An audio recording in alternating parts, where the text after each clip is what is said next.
Hi, I'm Sierra with Alamo Water Softeners. Today I'm going to be showing you how to reset your time on your water softener.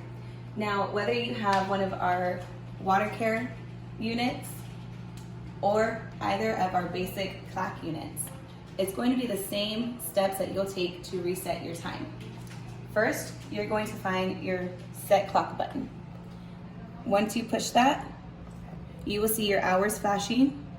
And this system, all of our systems, run off of a 12-hour clock.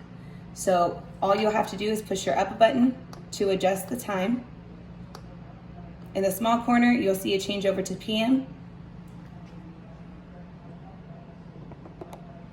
And you'll continue to push the up button until you come to your designated time.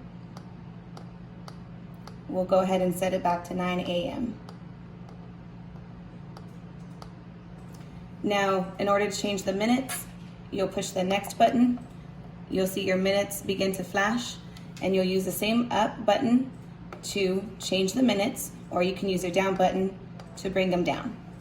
Once you have your time set correctly, you'll go ahead and lock that in by pushing the next button, and it'll all stop flashing. Just ensure that you have it set for AM when it's AM, and then PM when it's PM. And that'll be it.